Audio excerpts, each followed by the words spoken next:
नमस्कार, आप देख रहे हैं आरएडी न्यूज। मैं हूं योगेश चक्रवर्ती। केंद्र और दिल्ली सरकार के बीच एक बार फिर टकराव की स्थिति बन गई है। दोनों ही सरकारें एक बार फिर आमने सामने है। इसकी वजह लोकसभा में सोमवार को पेश किया गया केंद्र सरकार का विधेयक।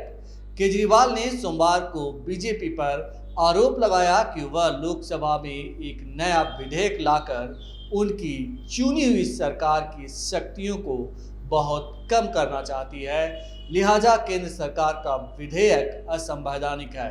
दिल्ली के मंत्री और आम आदमी पार्टी के सांसद, विधायक एवं पार्षद राज्य उपराज्यपाल का व्यापक शक्तियां देने वाले केंद्र के विधेयक के खिलाफ बुधवार को जंतर मंतर पर प्रदर्शन करेंगे। इस विरोध प्रदर्शन की तैयारी कर ली गई है। विरोध प्रदर्शन का नेतृत्व खुद मुख्यमंत्री अरविंद केजरीवाल करेंगे, क्योंकि आपकी योजना केंद्र सरकार के कदम के खिलाफ कड़ा विरोध दर्ज कराना है।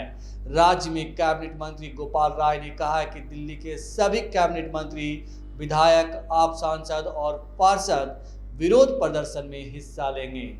दिल्ली राष्ट्रीय राजधानी क्षेत्र शासन संशोधन विधेयक 2021 के अनुसार दिल्ली विधानसभा में पारित विधान के परिप्रेक्ष्य में सरकार का आशय राष्ट्रीय राजधानी क्षेत्र दिल्ली के उपराज्यपाल से होगा। दिल्ली के उप मुख्यमंत्री मनीष सिसोदिया ने सोमवार को कहा था कि केंद्र सरकार का यह विधेयक उपराज्यपाल को अनुचित शक्तियां देकर दिल्ली की प्रगति को बाधित कर देगा। केंद्रीय गृह मंत्रालय ने सोमवार को लोकसभा में एक विधेयक पेश किया है जो लेफ्टिनेंट गवर्नर यानी कि उपराज्यपाल को अधिक शक्तियां देता है। यह विधेयक उपराज्यपाल को कई विवेकाधीन शक्तियां देता है जो दिल्ली विधानसभा से पारित कानूनों के मामले में भी लागू होती है। प्रस्तावित कानून यह सुनिश्चित करता है कि मंत्री परिषद यानी कि दिल्ली कैबिनेट के फैसले लागू करने से पहले उपराज्यपाल की राय के लिए उन्हें जरूरी मौका दिया जाना चाहिए। इसका अर्थ हुआ कि मंत्रिमंडल को कोई भी कानून लागू करने से पहले उपराज्यपाल की राय लेना जरूरी होगा। इससे पहले विधानसभा से कानून पास होने के बाद उपराज्यपाल के पास भेजा जाता था। 1991 में संविधान के 239A अनुच्छेद के जरिए दिल्ली को केंद्र शासित राज्य का दर्जा दिया गया था। इस कानून के तहत दिल्ली की विधानसभा को कानून बनाने की शक्ति हासिल है, लेकिन वह सार्वजनिक व्यवस्था, जमीन और पुलिस के मामले में ऐसा नहीं कर सकती है।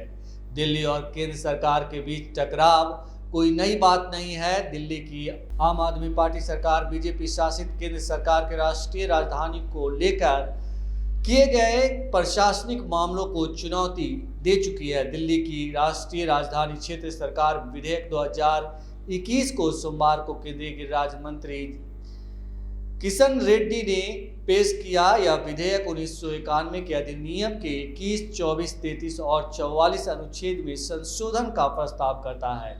गृह मंत्रालय के बयान में कहा गया है कि 1991 के अधिनियम का अनुच्छेद 44 समय से प्रभावी काम करने के लिए कोई संरचनात्मक तंत्र नहीं देता है।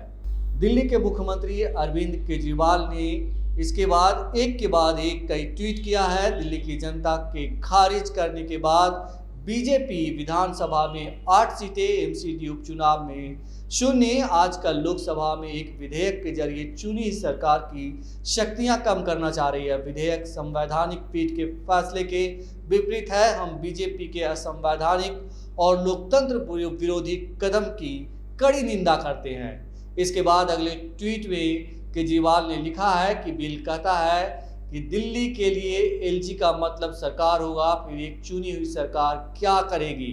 सभी फाइलें एलजी के पास जाएगी। यह संवैधानिक पीठ के 4718 फैसले के खिलाफ है जो कहता है कि एलजी को फाइलें नहीं भेजी जाएगी। चुनी हुई सरकार सभी फैसले लेगी और फिर फैसले की कॉपी एलजी को भेजेगी। प्रस्तावित विधेयक पर दिल्ली कांग्रेस ने भी आपत्ति जताई है। उसका कहना है कि यह न केवल दिल्ली सरकार की शक्तियों को कम करेगा, बल्कि यह दिल्ली के लोगों की शक्ति पर सीधा हमला है, जिन्होंने लोकतांत्रिक प्रक्रिया के जरिए सरकार चुनी है। नमस्कार।